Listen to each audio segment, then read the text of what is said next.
Shit! Hallo und herzlich willkommen zu diesem neuen Video. Heute geht es darum, den Pool quasi zu finishen. Wir machen eine Folie hier rein und das aus diesem Zustand. Heute ist der 3. Januar 2025. Es hat letzte Nacht das erste Mal geschneit und richtig gefroren. Das heißt, bald ist wieder Sommer. Also heißt es, wir machen den Pool fertig. Nichts anderes ergibt Sinn. Wenn ihr Teil 1 und 2 noch nicht geguckt habt, guckt die natürlich erst, weil dann seht ihr, was so alles passiert ist. Den Malte, den kennt ihr schon aus Teil 1, aus Teil 2 glaube ich noch nicht. Aber er arbeitet wohl gerne an Puls, deswegen ist er schon wieder da. Kurze Zusammenfassung, was in Teil 2 passiert ist. Wir haben hier die Lampen reingemacht, wir haben den Skimmer hier reingeklebt, das Dach ist entstanden, die Wände sind entstanden. Außerdem haben wir den ganzen Boden hier mit Hartschaumplatten ausgelegt. Nicht zur Isolierung, sondern nur um 3 cm hochzukommen. Wenn ich das mit Beton gemacht hätte, hätte das Unmengen gekostet. So waren es keine 100 Euro. Wir verkleben jetzt schnell die einzelnen Platten miteinander, dann kann es schon losgehen mit Schritt 1. Okay, das klebt jetzt irgendwie gar nicht so gut. Das heißt, ich werde jetzt erstmal sauber machen, bevor ich das hier aufklebe. Das verbessert auf jeden Fall die Klebfähigkeit. Und vielleicht finde ich noch mal ein anderes Klebeband, ein anderes schwarzes Klebeband, was ein bisschen besser hierfür funktioniert.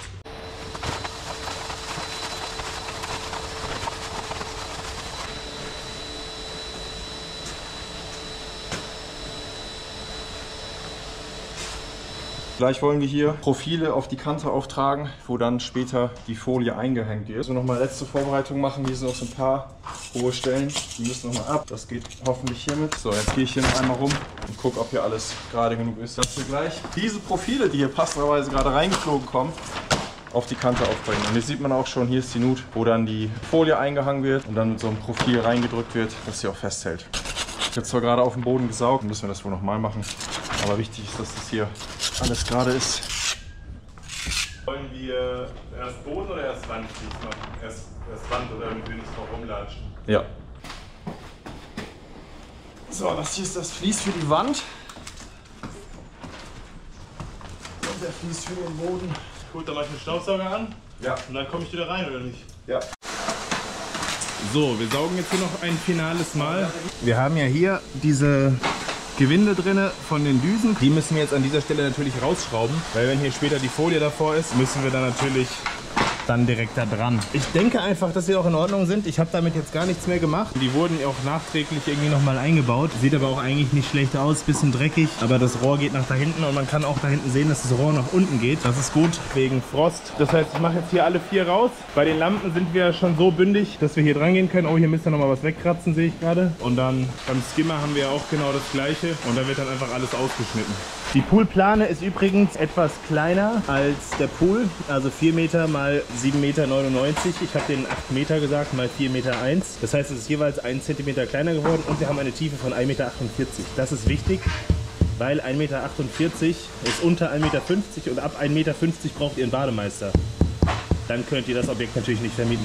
Und theoretisch privat auch nicht. Warum nicht so tief? Ich bin der Bademeister. Hallo! Außerdem haben wir jetzt hier gerade oben noch dieses Ding hier hingehängt, weil um diese Folie reinzuhängen, soll man hier drinnen 20 Grad haben. Aktuell nur ungefähr 2 Grad, das heißt, wir müssen hier 18 Grad wärmer werden. Deswegen ist natürlich das hier optimal. Das habe ich sogar extra für diesen Zweck gekauft. Von Kleinanzeigen für 60 Euro, war von der Werkstattauflösung, läuft mit Gas und haben 30 kW hier drin. Das sollte auf jeden Fall ausreichen, um hier für die Zeit des Einhängens diese 20 Grad zu erzielen. Ich kratze jetzt noch schnell das hier weg und dann geht's los mit dem Bohren. Okay, der Boden ist soweit startklar. Wir haben hier alle Übergänge abgeklebt. Und auch hier, wo die Leiter stand, hier sind so sehr starke Druckstellen schon gewesen. Die haben wir nochmal übergeklebt. Versuchen wir hiermit ein bisschen einzugrenzen, dass es nicht noch weiter eindellt. Gleich kommt ja noch das Vlies drüber und dann die Folie und dann spürt man das wahrscheinlich gar nicht mehr. Ja, jetzt noch kurz zu Ende saugen. Dann müssen wir noch da hinten, wo Joel gerade schon zugange war, ein paar, wie nennt man das, einen Flansch einbauen. Ja, so ein Düsenflansch. Also ich meine, alles hat so einen Flansch. Die Lampen haben einen Flansch, wird immer eingeklemmt. Also du hast den Flansch von dem Objekt, also sei es der Skimmer oder die Lampe. Dann kommt eine Gummidichtung, dann kommt die Folie dazwischen und dann kommt da auch nochmal eine Gummidichtung drauf. Und das Ganze wird dann zusammengepresst. Genau. Hier sieht man das einmal. Hier ist diese Dichtung da und drüben. Ich habe es gerade schon gesehen, da war das noch nicht. Das bauen wir jetzt noch einmal an. Und dann geht es hier los mit dem Anbringen von den Schienen. Also genau wie ihr haben wir das natürlich auch noch nie gemacht. Ich wollte euch gerne mal dieses Profil hier zeigen. Also so sieht es aus im Querschnitt. Und man hängt die Folie wirklich da so ein. Und dann kommt von oben noch so dieses Tannenbaumprofil da rein und arretiert das quasi in dieser Schiene. Diese Eckwinkel sind nicht bei jedem System dabei. Die sind aus ABS-Plastik, relativ stabil. Ich habe auch schon gesehen, dass es die aus Aluminium gibt. Aber in unserem Fall haben wir das halt alles aus Plastik, wegen Plastikfantastik. Hier ist die Schiene, die liegt jetzt schon auf der Kante und jetzt wisst ihr auch, warum es so wichtig war, dass wir hier eine ordentliche Kante bekommen haben. Deswegen haben wir das ja hier alles abgeschalt und haben dann nochmal hier Nivelliermasse reingekippt und das alles angeglichen. Wird das hier auf die Ecke gesetzt und diese Ecke geht quasi über die Kante raus. Dadurch wird die Kante nicht ganz in die Ecke reingedrückt hier oben, sondern wird schon so ein bisschen in der Rundung gehalten. Ich weiß gar nicht, ob das gut ist oder nicht, aber eben dieser Hersteller Klotz, wo ich das gekauft habe, meinte, das macht man so. Also machen wir es auch so. Und die haben ja auch die Folie quasi auf dieses Maß hergestellt, deswegen machen wir es so. Diese Schienen sitzen dann genau so. Wir müssen dann immer eine Schiene schneiden. Das werden wir wahrscheinlich wieder mit der Säbelsäge machen, weil welches andere Werkzeug sollte man dafür nehmen? In der anderen Ecke habe ich es jetzt so hingelegt, dass es jetzt genau passt. Dann kann ich jetzt hier auf dieser Seite mein Maß nehmen, wo ich abschneiden muss. Also diese Ecke, die muss wieder hier so sitzen. Wenn es 1 Millimeter zu kurz ist, ist jetzt auch nicht so tragisch, aber es sollte jetzt halt nicht irgendwie 5 cm zu kurz sein. Geilstes Werkzeug aller Zeiten. Das sägen wir am besten hier hinten in der Ecke.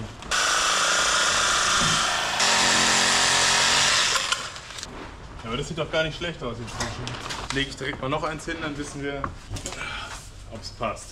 Aber müsste.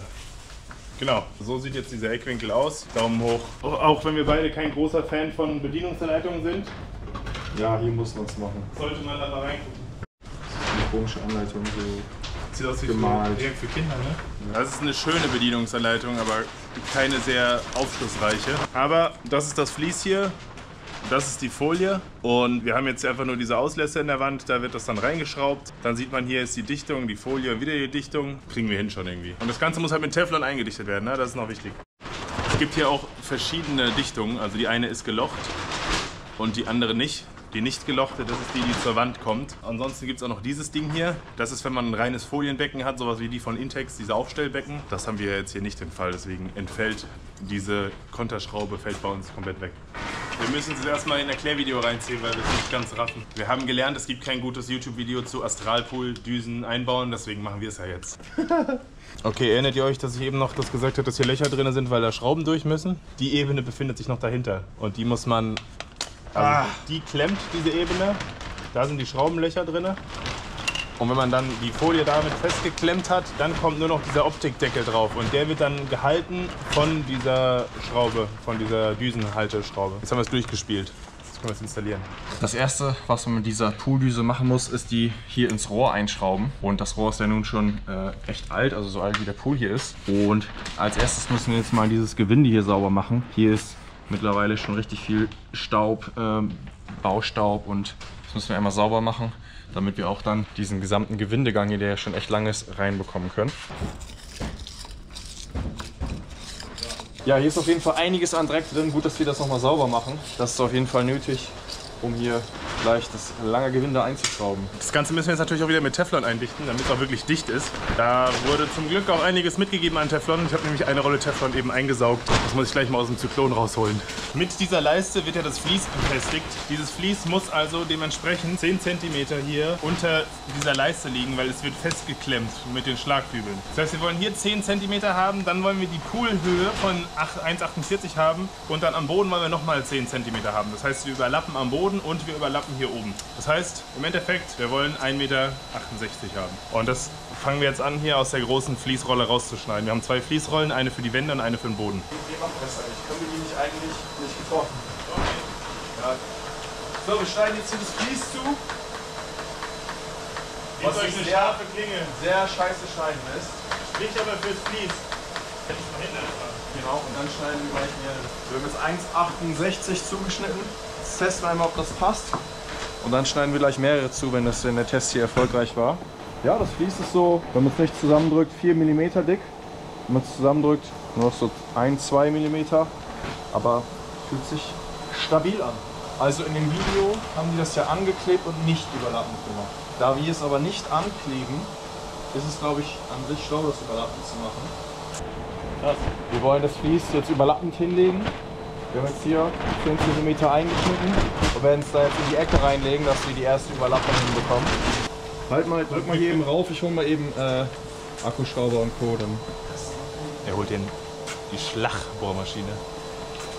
Dann können wir das hier nämlich direkt fixieren und haben unseren ersten Punkt. Wir müssen ja den Wänden da ja aber auch überlappen lassen, das heißt, wir können jetzt noch nicht, wir können jetzt hier zwar die ersten Bohrungen setzen, aber halt auch nicht alle.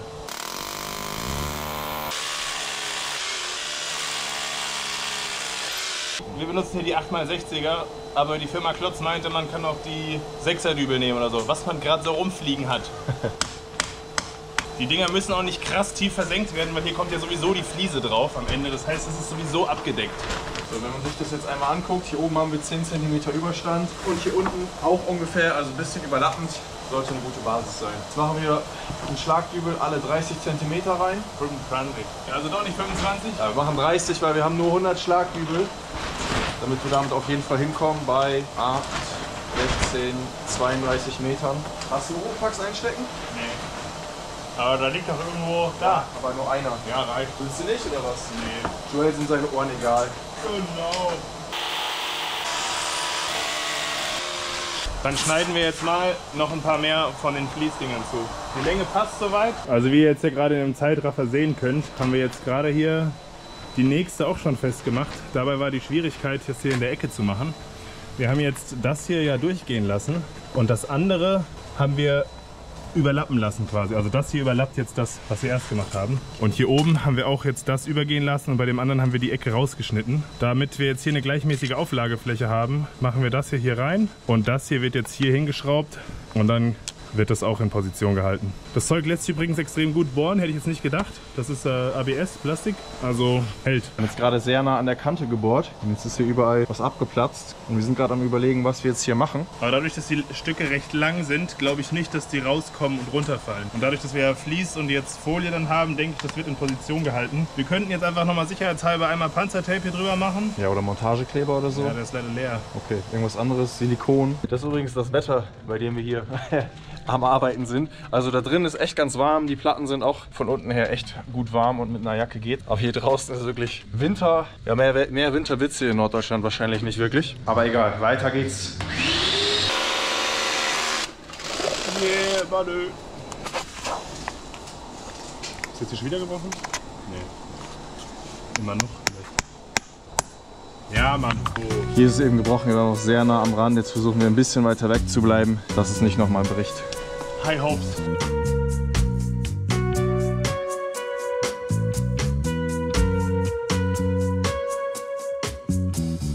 Folgendes Problem, was eigentlich kein Problem ist.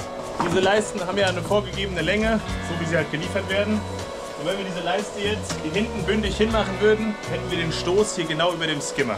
Das heißt, ich kann hier nicht reinbohren, weil ich natürlich sonst in den Skimmer reinbohren würde. Also müssen wir das ganze Ding zur Seite schieben, ungefähr bis hier, damit wir auf der Seite auch nochmal bohren können. Deswegen haben wir uns jetzt 2 Stücke zugeschnitten. Also wir haben die andere Leiste einfach in der Mitte durchgetrennt, damit wir dann jetzt hier bohren können und hier bohren können und wir den Zug trotzdem aufnehmen können auf die ganze Leiste. Also hier wäre der Stoß einfach maximal behindert. Das heißt, wir schrauben jetzt erst die eine Seite fest und danach machen wir die lange fest.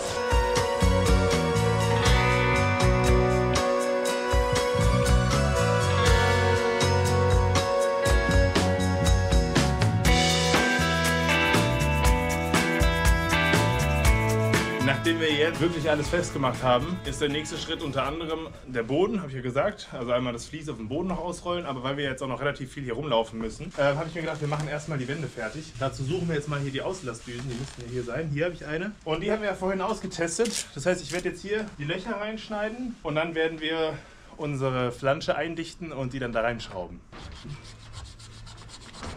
So, das sieht doch gar nicht schlecht aus. Schön ausgeschnitten, dass man dann eben hier den Flansch reinmachen kann. Schön. Jetzt werde ich das hier eindichten, aber natürlich werde ich jetzt nicht anfangen, das von hier vorne aus einzudichten, weil dann tue ich mich ja unendlich schwer, das richtig fest reinzudrehen bis Anschlag. Deswegen fange ich erst hier vorne an einzudichten. Da können natürlich ein paar Gewindegänge drauf von dem Teflon. Ich brauche jetzt nicht eine ganze Rolle von dem Teflonband da drauf machen, das lohnt sich ja nicht. So, ich habe jetzt hier etwa, ich würde sagen, eine halbe Rolle drauf gemacht. Das ist auch relativ dick geworden und jetzt kann ich das schön bis Anschlag reindrehen. Wichtig bei Teflon ist, ihr könnt es nicht wieder zurückdrehen. Sobald ihr es zurückdreht, ist es kaputt. Das heißt, ihr dreht es einmal rein und da, wo ihr es habt am Ende, das ist euer fertiges Maß. Rausdrehen ist nicht. Aber vielleicht müssen wir uns hier noch ein Werkzeug bauen, um das besser reinzudrehen. Oder wir nehmen einen 10er Schlüssel, 2 Stück. Ja, geht ganz gut gerade. Das ist halt vorhin. Mal schauen, wie es gleich mit dem Teflon ist. Ja, natürlich beim Teflon. Ja. Ja, da wird es direkt schwer. Du hast da schon viel drum gemacht. Ja, aber Teflon schneidet sich ja auch tief rein, ne? Ja. Ich hole mal 2 10er Schlüssel. Ja. Wir hatten gerade nach einem Werkzeug gesucht, wie wir das reindrehen. Und das könnt ihr relativ simpel so machen. Malte hatte die Idee, richtig geil. Nice. Und das drehen wir jetzt rein, bis es hier auf unserem Vlies ist. Würdest du sagen, ist zu viel? Geht sehr, sehr schwer oder geht gut? Ist okay. Ist jetzt nicht, dass du Angst hast, es abzureißen. So, ist drin. Ja, das hat gut funktioniert. Dem Hammer war ein guter Trick. Weiter geht's. So, jetzt nochmal kurz zur Erklärung, wie die Astral-Pooldüse richtig funktioniert. Hier ist diese Anleitung dabei, die ist erstmal ein bisschen schwierig zu verstehen, wie wir es jetzt gemacht haben. Es wird so geliefert. Schraubt man erstmal hier diese große Schraube ab. Die brauchen wir hier nicht. Die ist eher für so einen Pool mit einer dünnen Wand gedacht, wo man nur eine Folie hat.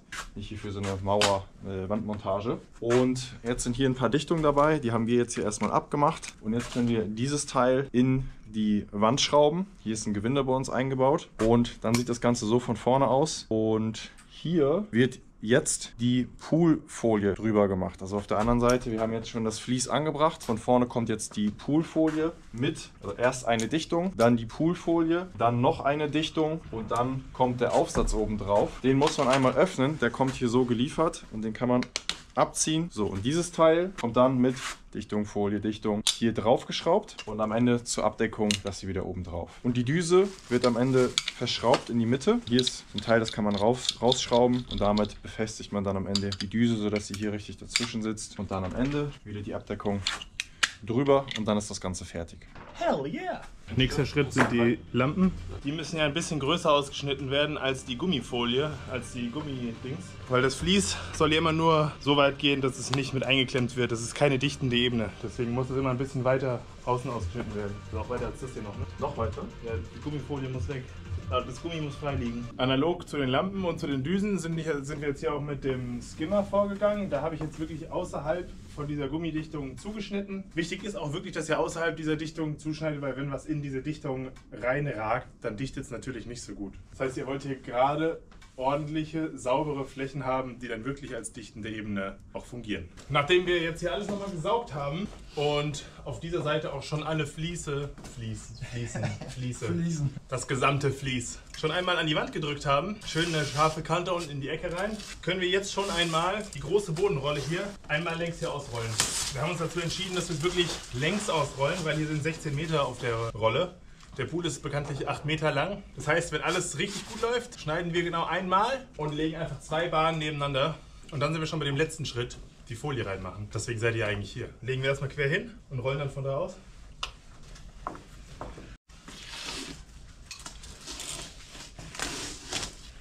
Vorhin hatte ich so ganz vorsichtig so das geschnitten. Wir haben uns jetzt übrigens für Crocs als Schuhmode entschieden, damit wir jetzt nicht neuen Dreck mehr hier reinbringen.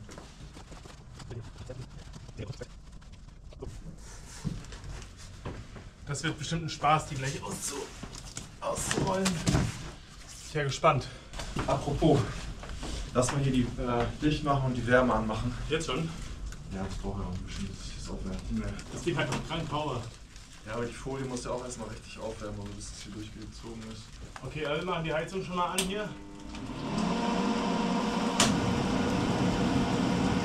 Jawohl, jetzt wird geheizt.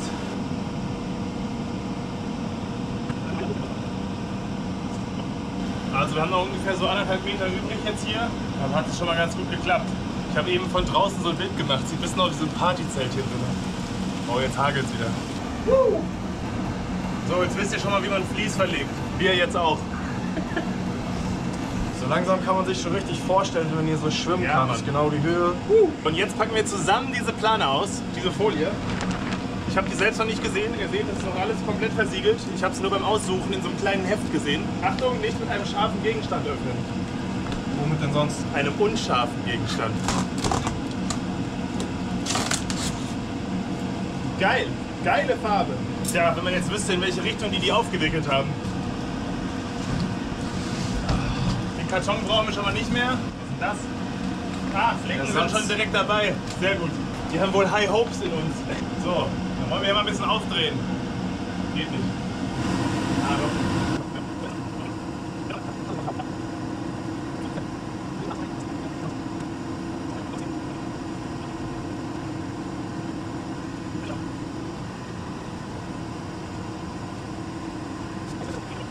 Also das sieht schon mal sehr vielversprechend aus.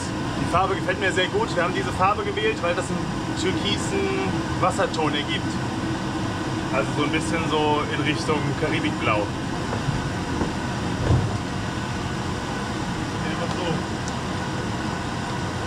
Es wird jetzt schon richtig warm hier drin. Der Grund, warum wir heizen, ist, weil die Folie eben bei 20 Grad eingehängt werden soll, optimal. Wir haben halt draußen 2 Grad, deswegen heizen wir. Macht Sinn, oder? Man hat eigentlich gesagt, dass man das an sich so machen kann. Auch jetzt, wenn es kalt ist. Heizen dann. Ja. Mit der Ecke hier kommt ziemlich gut hin bei mir. Boah, die Ecke hier müssen wir zusammen machen. Ja, die Ecke würde ich erstmal noch nicht machen. Ja, Mann. So, jetzt könnt ihr hier auch zuschauen. Also wir nehmen die... Geht das? Ja. Das passt. Ja oder ja? Weiß ich nicht. Ich denke schon. Die Folie hält sich im Endeffekt selbst. Also, eingehakt ist schon mal hier. Wir haben ja diese Schiene, die wir hier eben hingemacht haben, die das Vlies hält. In diese Schiene reingeklickt wird diese Leiste hier. Die ist fest mit dieser Folie verschweißt und die hat diesen Widerhaken hier. Dieser Widerhaken, der ist dafür da, dass wenn es in dieser Schiene drin ist, dass es sich dann da drin festkrallt. Um es reinzustecken, kippen wir die Folie von oben da rein und in dem Moment, wo ihr sie loslasst, verhakt sie sich schon. Also ist im Endeffekt relativ simpel. Aber wir machen jetzt hier erstmal nicht weiter, sondern gehen in die andere Ecke. So, hier in der Ecke, wo wir gerade schon waren, hier meinen Fuß in die Ecke stecke, so wie die richtige Ecke vorgesehen ist, das sieht man hier, sind wir genau drin. Hier ist es eingehakt, passt auch richtig gut und hält. Ah, hält tatsächlich nicht. Hier müssen wir gleich das noch einmal richtig reinstecken. Hier sehe ich, dass es noch nicht richtig verhakt. Kümmern wir uns sofort drum. Was ich euch einmal zeigen wollte ist, wenn wir hier rüber gehen, jetzt zur anderen Seite und ich meinen Fuß hier wieder in die Ecke stelle und jetzt mal rüber gucke, sind hier noch 20 cm Platz. Das heißt, das müssen wir gleich alles noch ein Stück rüberschieben. Aber ich denke, das wird deutlich einfacher, wenn wir erstmal hier eine gewisse Wärme drin haben, dass sich das alles richtig aufgeheizt hat. Dann kann man es sicherlich besser rüberschieben. In der Ecke angekommen, haben wir das ganz gut hinbekommen. Wenn es unten nicht in der Ecke liegt, ist nicht schlimm, ist halb so tragisch. Das Wasser regelt es dann am Ende.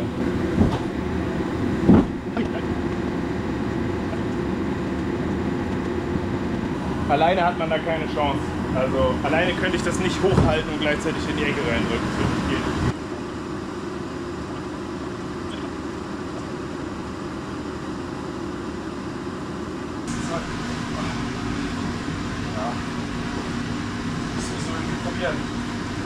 Das ist jetzt natürlich der schwierigste Teil, die letzte Ecke, weil es jetzt natürlich alles gespannt ist und es muss halt wirklich in die Ecke rein.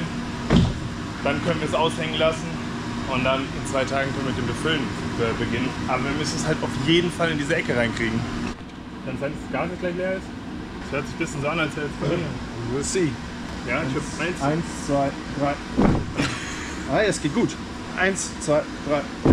Okay. Ha! Geil! Eigentlich müssen wir erst in die Ecke, ne? Weil auf der Geraden ist es einfacher, das reinzudrücken. Wenn wir es jetzt erst in die Ecke reinkriegen.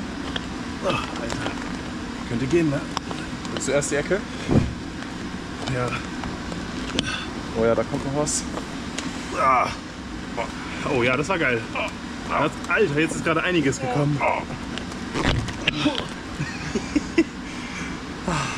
Das ist geil. Wir ziehen jetzt mal da drüben in der Hoffnung, dass wir dann mehr hier kriegen. 1, 2. Das Gute ist, da haben wir uns wieder das Training für eine Woche gespart. 2 Tage.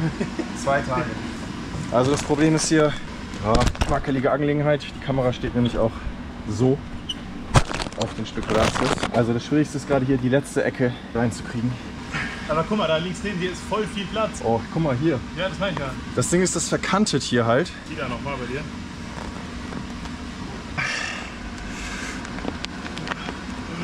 Also es geht einfach nicht weiter rein als so, ne? Ah, gleich haben wir es. Der ist da richtig drin jetzt.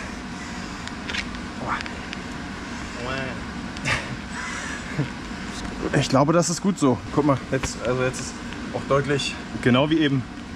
Ja. Genau wie eben. Aber es ist doch. Diese Kante muss komplett drin sein, sonst hakt es nicht. Ja, ich weiß. Aber Das ist sie jetzt nicht. es geht nicht weiter rein. Ich weiß. Wir müssen diese Schiene mit dazu machen direkt, glaube ich. Aber wir können ja jetzt, wenn wir es jetzt einmal überall reinstecken, wenn wir es hier nicht mehr bewegen, dann haben wir es überall drin und dann fangen wir hier gleich mit der Leiste an. Die Schiene ist jetzt überall eingehakt. Ihr seht noch ein bisschen Spannung überall. Das wird sich aber sicherlich in den nächsten Tagen ziehen. In den nächsten 2 Tagen. Da muss ja auch noch hier die Löcher ausgeschnitten werden für die Lampen. Da warten wir jetzt auch noch. Für die Düsen warten wir auch noch und für den Skimmer auch. Das heißt, das werde ich vielleicht am Montag machen. Heute ist, was ist heute? Freitag. Weil wenn wir es jetzt zu früh machen und das Ganze setzt sich noch, dann haben wir später neue Wellen drin, die wir natürlich nicht haben wollen. Aber die Mission ist accomplished. Plane ist drin. Wir können es noch fixieren, das zeigen wir euch jetzt noch. Um sicher zu gehen, dass uns jetzt hier nicht die Folie wieder da rausspringt, wird jetzt noch dieses Profil dazu reingedrückt. Wurde mir unter dem Namen Tannenbaumprofil vorgestellt. Und zwar aus dem Grund, weil es im Querschnitt aussieht wie ein kleiner Tannenbaum. Unten flach, in der Mitte ein Steg und von dem gehen eben diese Widerhaken ab und das Ganze sieht dann aus wie ein kleiner Tannenbaum. Es hat noch zwei Seiten. Es hat zwei Seiten, genau, eine lange und eine kurze. Ich denke, logischerweise machen wir die lange nach unten und da gehen wir jetzt her und drücken das einmal ringsum da rein. Und wir starten in der Ecke, wo wir gerade so Probleme hatten. Genau, also nicht direkt in der Ecke, sondern ein bisschen vorher, damit wir dann den Stoß nicht in der Ecke haben, sondern auf einem Geraden. Auf geht's. Jetzt kommt mit. Guck dir das mal an. Ach du Scheiße. Da, wenn das drin ist, da geht aber auch... Nie wieder raus. Ja. Nee, mach nicht damit. Stopp. Oh mein Gott. Das ist irgendwie auch. Aber da ist der Gummihammer auf einmal doch ganz interessant. Das kann man doch so mit der Hand reindrücken. Ja, hat die gesagt. Ja, die hat das doch nicht selber gemacht. Das müssen wir irgendwie anders machen. Vielleicht vorwärmen. Ja, aber warum? Also da ist doch nichts, was weich wird. Ich würde den Gummihammer nehmen. Kannst du bitte der Kamera zeigen, was du hier so baust? Ich dachte, ich zeige es als Überraschung, was es hier Schönes wird. Gummihammer, Gummihammer sind out. Deswegen gibt es jetzt einen Fließhammer. So, wir probieren es mit dem Fließhammer. Ich muss das einmal hier auf der anderen Seite halten, dass es nicht runterfällt. Siehst du das? Nee. Hier haben wir nochmal so ein Reststück. Hier hängt ja jetzt diese Folie schon drin, quasi auf dieser Seite unten. Und da muss das jetzt nach oben drüber. Andersrum, so quasi. Aber kein Plan wie. Das sieht aus, als wäre da super viel Platz. Der leichte Teil da wohl die Plane einzuhängen. Ja! Ja! Ich bin drin! Wie denn? Ja, komm her, ich zeig's dir. That's what she said.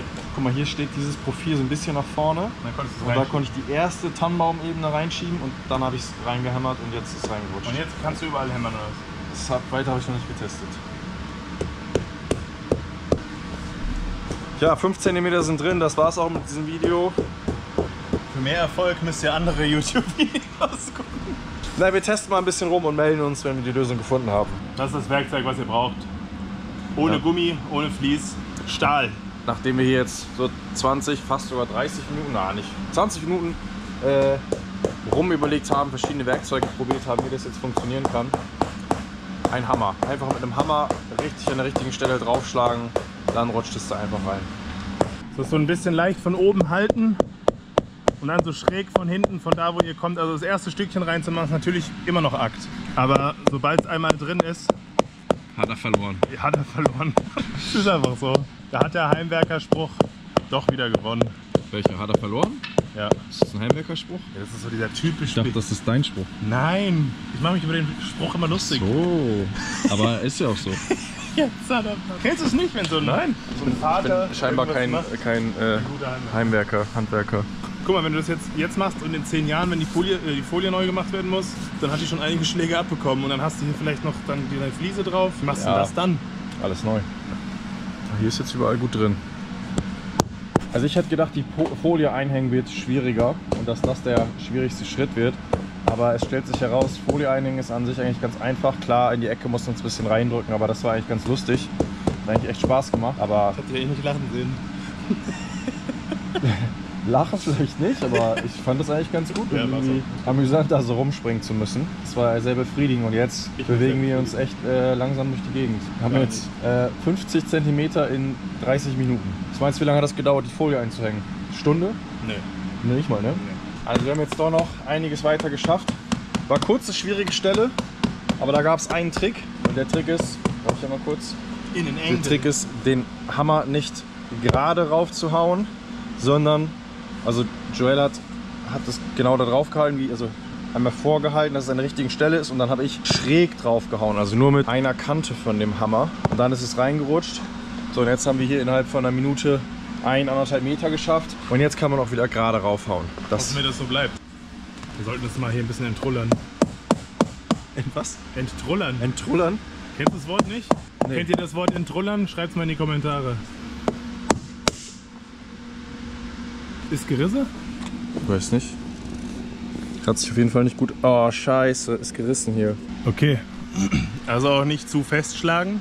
Ist vielleicht auch einfach zu kalt. Zur Not das Stück morgen nochmal tauschen oder so. Schauen wir dann. Wir machen erstmal weiter. Wir wissen ja jetzt, dass es hier ist. Ich wollte das hier eigentlich noch weiter reinhauen. Weil ganz drin ist es noch nicht, siehst du das? So, für heute haben wir es geschafft. Wir haben jetzt von 9 Uhr bis 19:30 Uhr gearbeitet mit einer Mittagspause dazwischen. Wir haben schon einiges geschafft. Genau, Vlies hängt, Folie hängt. Das war eigentlich das Ziel. Ja. Also dieses Tannenbaumprofil da reinzukriegen, das ist wirklich schwierig. Und ich werde mich noch mal ein bisschen an den PC setzen und gucken, ob es da irgendwie noch eine bessere Variante gibt. Und es ist, wie ihr gesehen habt, ja auch seine Ding gebrochen. Das werde ich noch mal austauschen. Genau, lieber jetzt austauschen, weil jetzt ist es eine halbe Stunde Arbeit, wenn es später irgendwie die Folie abreißt oder so. Das will man nicht. Deswegen mit Fliesen abmachen und so. Jetzt noch einmal eben. Genau. Und dann machen wir hier auch irgendwann wieder weiter. So, es ist circa eine Woche später. Vor ein paar Sekunden ist uns ja hier beim Profil einschlagen dieses eine Profil kaputt gegangen. Da hat Joel hier ein neues geholt. Hat sich auch nochmal erklären lassen von dem Poolbauer, wie man dieses Profil hier einschlägt. Es ist immer noch kalt und deswegen werden wir gleich nochmal die Heizung hier anwerfen. Wir brauchen ja auch Temperatur, um das hier alles gut auszurichten. Auch die Plane braucht eine gewisse Temperatur. Und wir werden jetzt erstmal hier das restliche Vlies auf der Plane auslegen, damit die hier rumlaufen können. Ich habe hier schon Dreck reingebracht. Nass ist es hier auch überall. Also genau, wir wollen hier sicher drauflaufen können und wollen auch nichts kaputt machen. Deswegen erstmal hier das Vlies ausrollen und dann fangen wir an und bessern das Profil aus. Und dann kümmern wir uns um die Leiste.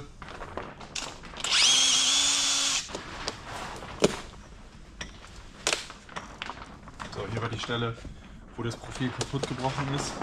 Deswegen müssen wir diesen Teil hier austauschen. Wärme ist da. Weiter geht's.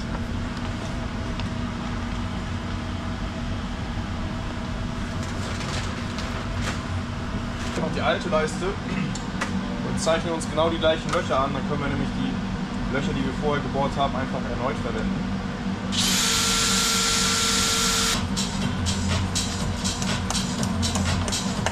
Wir haben jetzt hier diese Schmatze mitgebracht, die ihr ja schon immer von mir kennt, die ich immer für die HT-Rohre benutze. Und wir wollen jetzt mal probieren, ob das vielleicht hier auch den Job einfacher macht. Diese Firma Klotz hat mir empfohlen, einfach Spüli zu benutzen oder Vaseline oder so. Ich glaube, da ist dieses Zeug nochmal wesentlich geiler dafür. Das heißt, wir haben hohe Hoffnung, große Hoffnung. Wer weiß, aber wir probieren es einfach. Also wir machen jetzt die Schmatze, die machen wir jetzt einfach da drauf, versuchen das da gut drauf zu verteilen, immer nicht so viel, nur so auf 20, 30 Zentimetern, so wie man es halt beim HT-Rohr auch macht. Und dann werden wir sehen, wie es läuft. Boah, das ist schon ein Gedicht damit. Wirklich. Ist geil? Ist richtig geil. Nice. Vielleicht sollten wir Caro zum Baumarkt schicken. Guck mal. Oha. Das ist ja richtig geil. Das ist riesiges Träumchen. Der Gewinner. Guck mal, ich muss gar keine Kraft aufwenden. Ja, so soll es sein. Nee, die hat gesagt, das ist Pain in the Ass. Ah, okay. Ja, vielleicht sollten wir das dann nochmal mit Nacharbeit hier mit dem Gummihammer machen. Ja, wir können es erstmal so lassen. Das ist doch richtig geil. In der Ecke muss auch noch weiter rein. Ja, jetzt haben wir den schönen flutsche Finger. Wir haben uns übrigens noch mehr Tipps geholt. Also ich musste ja dieses Ersatzteil holen und da habe ich direkt mal noch mehr gefragt. Also meine erste Frage war natürlich, ist es normal, dass es fast unmöglich ist, dieses Tannenbaumprofil da reinzubekommen? Da war die Antwort, nee, es sollte aber halt normalerweise wärmer sein. Deswegen haben wir jetzt auch gerade hier wieder die Gaskanone laufen. Aber eine andere Sache ist, wie kriegen die Luft hier hinter rauf? Und da wurde mir empfohlen, entweder den Skimmer abzukleben und durch die Düsen den Unterdruck mit dem Staubsauger zu erzeugen oder andersrum. Das heißt, das ist, sobald wir diese Kederschiene hier drin haben mit dem Tannenbaum oder sobald wir das Tannenbaumprofil in der Kederschiene haben, ist das der nächste Schritt, dass wir das hier überall dran saugen. Wir machen jetzt hier nochmal die Folie wieder ab, 2 Meter breit. Denn hier sind die Lampen. Und was wir nicht gemacht haben, wir haben keine Dichtung eingearbeitet zwischen Vlies und Folie, beziehungsweise da wo die Lampen sind, muss halt diese Dichtung rein, damit es später auch dicht ist. Bei den anderen Einbauteilen ist das fest auf dem Einbauteil verbaut. Nur bei den Lampen, weil die von einem anderen Hersteller sind die lose. Deswegen haben wir da vorher nicht dran gedacht. Aber als ich jetzt bei der Firma war, haben die mir halt gesagt, okay, die Dichtungen müssen halt alle vorher drauf sein. Und das machen wir jetzt halt nochmal. Oh. Also, so geht's. Ist ab. Könnt ihr das jetzt nochmal sehen? Also da ist die Lampe. Die Silikondichtung habe ich jetzt drauf gemacht. Und die sollte auch nicht verrutschen. Also das sollte hier wirklich richtig sein und gut. Und Caro geht jetzt nochmal für uns zum Baumarkt und holt uns noch mehr von der Schmatze. Schmatze. Was geht raus an Stefan? Wir haben hier jetzt eben noch ein Easter Egg eingebaut. Folie eingehängt. Haben wir zwar nicht heute, aber heute machen wir es halt fertig, ne? Ja. Deswegen kleines Easter Egg für wie lange soll die Folie halten? 8 bis 10 Jahren. Also bis in 8 bis 10 Jahren.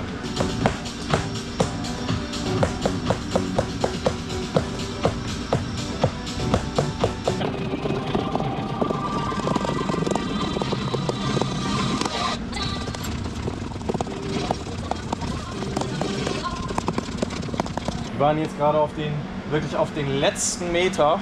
Da ist uns leider noch hier an der einen Stelle einmal das Profil eingerissen. Wir haben jetzt schon wieder ein Stück neu zugeschnitten und werden das hier jetzt einsetzen. Das ist halt Plastik, ABS ist das. Ich kann mir vorstellen, dass es einerseits was damit zu tun hat, dass es so kalt ist aktuell, dass das einfach eher reißt. Und wir haben ja zum Start, als wir vor ein paar Tagen, sind wir ja genau hier gestartet und haben hier schon richtig drauf rumgedengelt.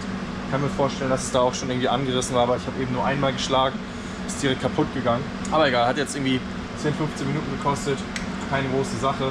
2 neue Schrauben rein, Einschlagbügel hier und dann sind wir auch gleich fertig. Mit dieser Schmatze ging es jetzt echt deutlich besser. Wir haben letztes Mal 1 Stunde gebraucht für 1 Meter Arbeit und wir haben jetzt in einer Stunde, nachdem wir hier dieses Gleitmittel aufgetragen haben, wir in einer Stunde 5, 6 Meter geschafft. Also das ist wirklich, damit ging es so einfach. Und insgesamt einmal rum haben wir jetzt gebraucht, vielleicht 2 Stunden, Joel. Wie lange haben wir gebraucht für einmal rum? Weniger. Joel sagt 1,5 Stunden, also es ging jetzt echt schnell. Trotz, dass wir draußen 3 Grad haben. Klar, wir haben hier gewärmt mit der Heizkanone. Deswegen, also man kann hier auch entspannt arbeiten gerade. Hier drin sind es vielleicht so 15 Grad. Aber hier, Schmatze, das hat es auf jeden Fall gebracht. So, wir haben es geschafft. Wir sind einmal rum. Das Tannenbaumprofil ist eingebaut. Pump in den Armen und in den Händen ist da. Aber nicht so schlimm wie beim letzten Mal beim Einhämmern hier. Ja, das stimmt. Schlagdübel. Also wir haben jetzt wirklich 99 Schlagdübel verbraucht. Ich weiß nicht, wie viel 1000 Mal wir geschlagen haben. Aber das ist schon mal drin. Korrektur: durch einen zu starken Hammerschlag mussten wir nochmal aktiv werden. Wir haben jetzt 0 Schlagdübel über. Jetzt ist wirklich gar kein Spielraum mehr, aber das schaffen wir auch noch.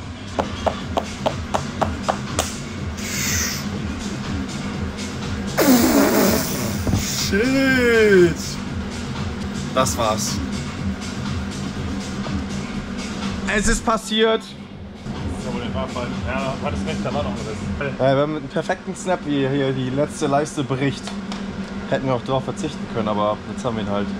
Speichern. Durch die diversen Malheure, die wir jetzt hatten, sind wir jetzt leider gezwungen, an der Stelle hier aufzuhören.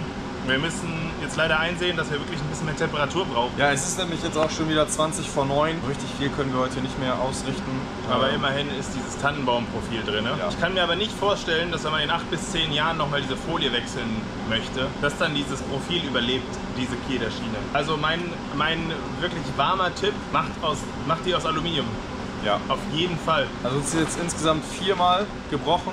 4-mal, ja. Das hat uns jetzt irgendwie so 2-3 Stunden extra gekostet und es nervt einfach, wenn man es auch aus Aluminium kaufen kann. Das kostet... Keine Ahnung, ich weiß nicht, wie viel es mehr kostet, ja. Aber also irgendwie da kostet das 2-Meter-Stück 27 € online. Ich weiß nicht, wenn ihr es jetzt bei der Firma Klotz oder so holt, weiß ich nicht. Ich hatte halt eben dieses Komplettpaket gekauft und da waren eben diese Plastikschienen dabei.